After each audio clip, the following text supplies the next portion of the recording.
Assalamualaikum warahmatullahi wabarakatuh. Halo semuanya. Hari ini kita akan mempelajari materi paket C mapel ekonomi, yaitu membangun ekonomi nasional. Nah, sebelumnya materi apa saja sih yang harus kita pelajari di bab membangun ekonomi nasional ini? Nah, di unit pertama ada pembangunan ekonomi. Yang pertama ada pengertian pembangunan ekonomi. Yang kedua ada faktor apa saja yang mempengaruhi pembangunan ekonomi. Yang ketiga, indikator yang digunakan dalam mengukur keberhasilan pembangunan ekonomi. Yang keempat yaitu permasalahan pembangunan pada negara berkembang. Untuk unit kedua ada ketenaga kerjaan. Yang pertama, pengertian tenaga kerja, kesempatan kerja, dan angkatan kerja.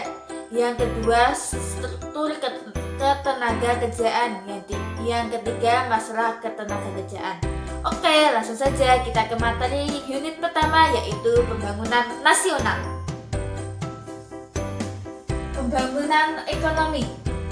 Untuk pengertiannya adalah bahwa pembangunan ekonomi adalah suatu proses kenaikan pendapatan total dan pendapatan per kapita dengan memperhitungkan adanya pertumbuhan ekonomi.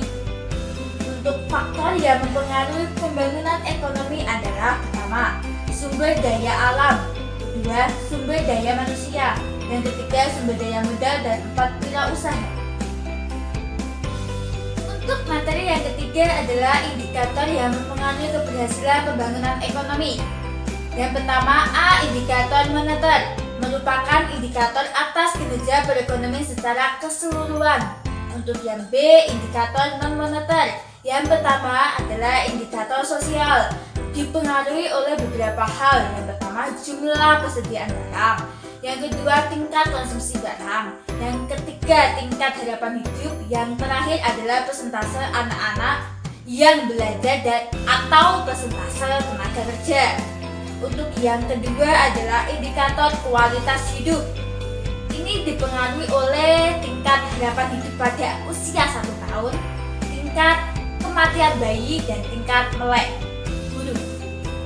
Yang keempat yaitu permasalahan pembangunan pada negara berkembang. Simak cerita ini. Tiongkok tawarkan kredit pertanian. Pemerintah ingin bunga maksimal 7%. China Development Bank CDB menawarkan kredit untuk peremajaan perkebunan di Indonesia. Namun, pemerintah ingin memastikan bahwa jika disepakati bunga kredit tersebut tidak akan memberatkan petani. Menteri Koordinator Bidang Kemaritiman Luhut Binsar Panjaitan menyatakan pemerintah membatasi bunga kredit tersebut maksimal sebesar 7% per tahun. Tawaran tersebut disampaikan saat Presiden Joko Widodo bertemu dengan Perdana Menteri Tiongkok Li Keqiang kemarin. Luhut juga meminta supaya sistem pemodelan dilakukan secara business to business (B2B) antara CBD dengan Bank Nasional. Kami minta supaya tidak berpengaruh terhadap PDB (Produk Domestik Bruto Indonesia), kata Luhut di Jakarta. Nah, dari cerita tersebut menunjukkan bahwa pemodelan menjadi salah satu permasalahan yang dihadapi negara berkembang, sehingga negara berkembang sangat tergantung dengan negara lain dalam hal pinjaman. Selain itu, negara berkembang juga masih sangat tergantung pada sektor primer. Hal lain yang juga menjadi permasalahan adalah tingginya tingkat pertumbuhan penduduk dan jumlah. Sudah dijelaskan materi bab pertama, yaitu pembangunan nasional. Selanjutnya yaitu untuk unit kedua, yaitu ketenaga kerjaan.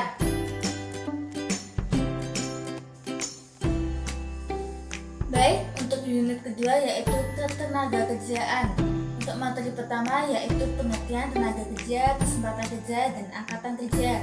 Untuk pengertian tenaga kerja yaitu setiap orang mampu melakukan pekerjaan guna menghasilkan barang atau jasa, baik untuk memenuhi kebutuhan sendiri maupun kebutuhan masyarakat.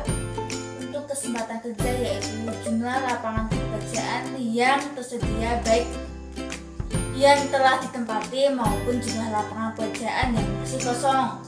Untuk angkatan kerja yaitu penduduk yang sudah memasuki usia kerja, yaitu antara 15 sampai 55 tahun, baik yang sudah bekerja yang masih menganggur maupun yang sedang mencari pekerjaan.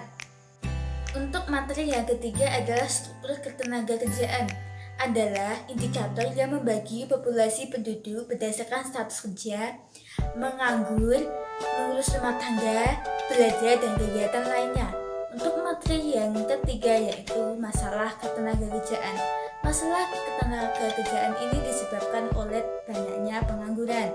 Banyaknya pengangguran pada dasarnya disebabkan karena tidak adanya keseimbangan antara kesempatan kerja yang ada dengan banyaknya tenaga kerja.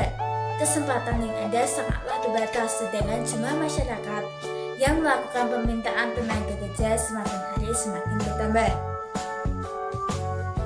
Cukup sekian materi yang dapat saya sampaikan.